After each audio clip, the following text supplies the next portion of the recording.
Now, away from that, it started as a documentary by JoyNews' Seth Kwame, followed by a campaign from the office of the First Lady, Rebecca Ekufuado, to ensure that mothers and babies at the Komfo Teaching Hospital receive the best of care. Today, the mother and baby unit of the hospital has the best facilities to make mother and babies happy and comfortable. This was after Rebecca Ekufuado raised funds to construct the maternity block to address the needless death of children and women there due to the lack of space at the existing unit. The new facility is 96% complete. Ohim Interior has been touring the facility this morning. I'm currently standing in front of the maternity, neonatal and pediatric intensive care unit of Komfo Teaching Hospital. This is just behind me here, and this beautiful edifice you can see is ready for commissioning. Initially, the old facilities used to have, for instance, birthing beds. The old one used to have only 2 beds, and then the new MBU will have 9 beds, and then for the courts, it used to be 46 for the old MBU, but currently it has risen to about 130 to 130 now. And the incubators, for instance, the old MBU used to have 3 incubators. Now we are talking about 15 incubators for this new facility. And then the operating theaters, for instance, that was very, very key to the work of doctors and nurses of the Komfo Teaching Hospital. They used to have only 2 operating theaters. Now the number has increased to 3, and now the pediatric beds will have 11 against 4 for the old facility. And then in terms of the infant ventilators, we have 2.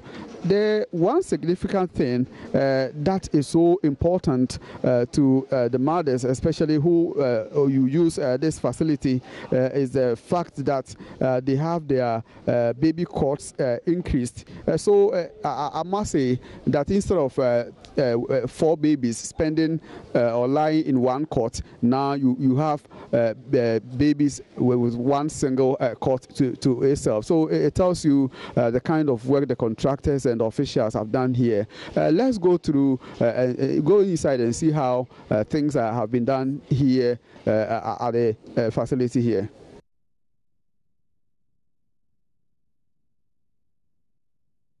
Here we are.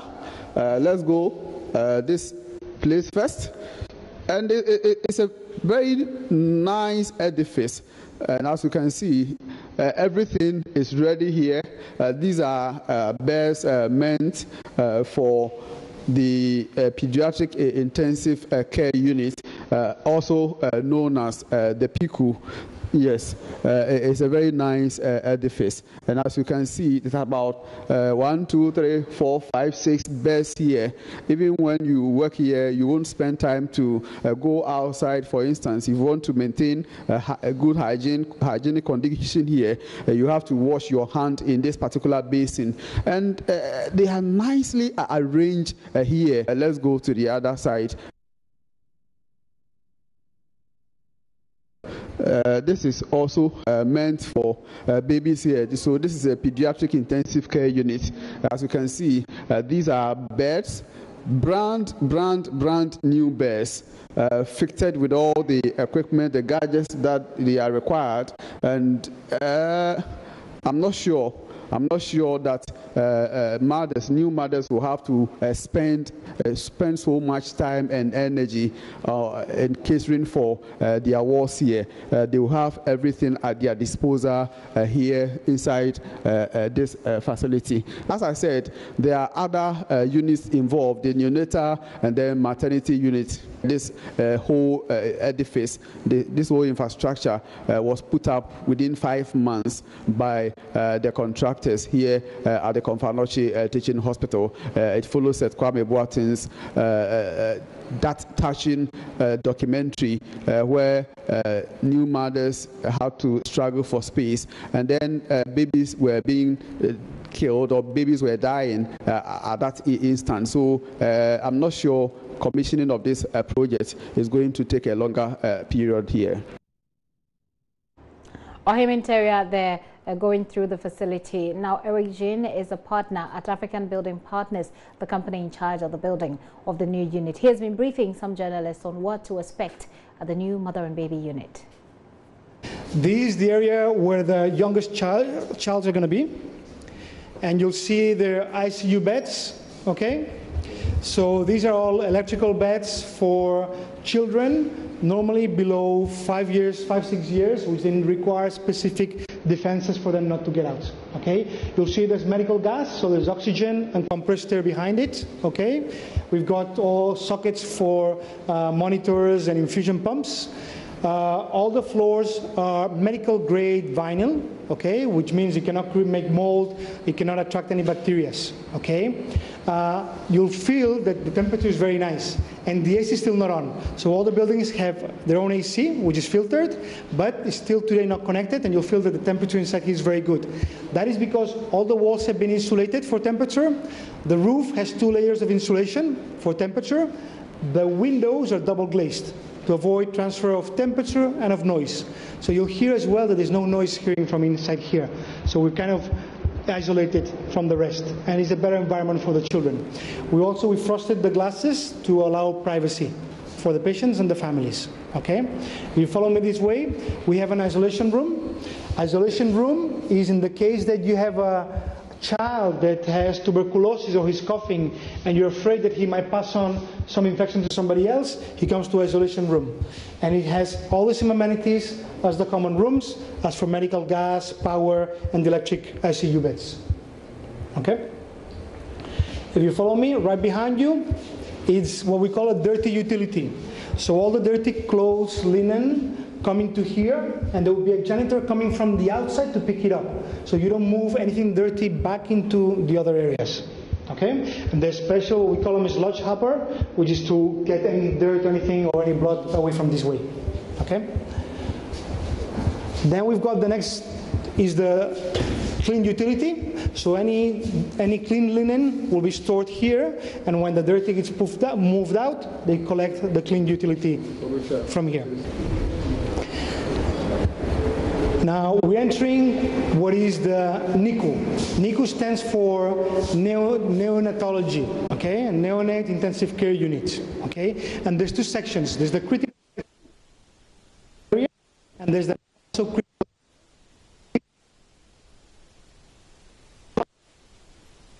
center, or it could be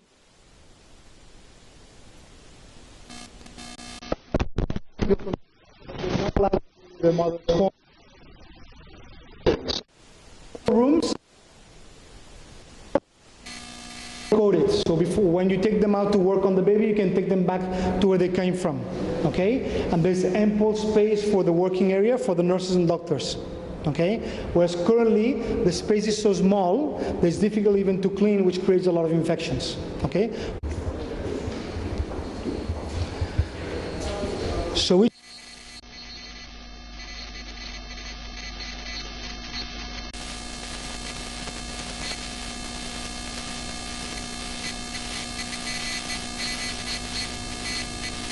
the back. They can all be rolled. Okay? And again, always sinks everywhere so everybody can wash their hands. That's very important because currently there's a lot of cross-contamination. How many people can it contain? 26. 26. There's a few more that fit. There's 26 spaces. Follow me?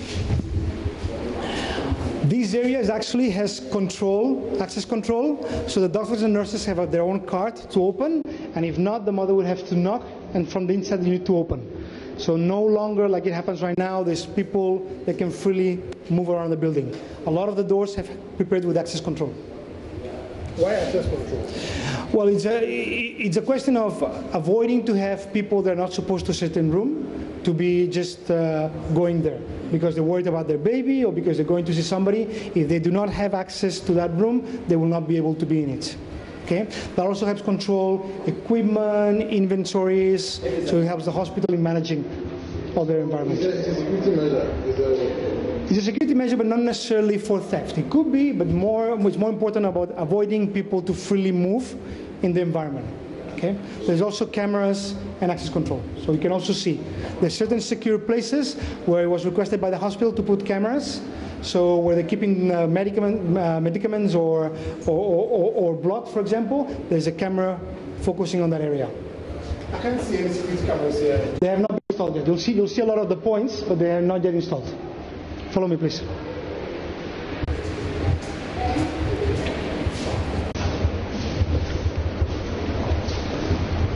For the normal gestation inside the mother, and therefore they need to be kept in a special environment that controls temperature and controls tables, network points, so they can all work in a digital environment if they choose to do so.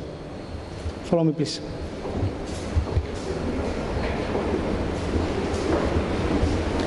This room is for special cares, so they're infants, they're not premature, but they're in critical condition. So therefore they're in a normal cot, and there's a monitor, vital signs monitor, that's had it been built with normal technologies, would consume 70% more electricity. So the savings of this building versus a normal traditional building is $180,000 every year in savings in electricity. So instead of using splits which consume a lot of electricity, we've got one central unit and everything insulated. So walls, roofs, everything has been insulated. So with little cooling power, we can keep everything very cool. So how do you manage to save such energy? The key thing is insulation, okay? A lot of, when you cool a room, that coolness or the heat coming from the outside transfers to the walls, windows, roof. So what we've done in our case is all these walls contain an insulation inside, so the temperature cannot go through the wall.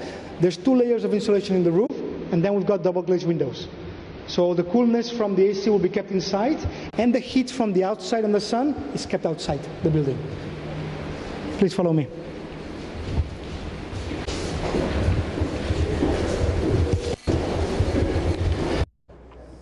All right, so very good news there at the Komfanoche Teaching Hospital. We say radio, TV, or multimedia gets result if you put it that way, but there's more that's supposed to come. You're still watching The Pulse with me. We're going to talk about autism, but I'm going to take a very quick break. When I return, by the way, we'll be talking to some residents of Straha who have been demonstrating over lands taken forcefully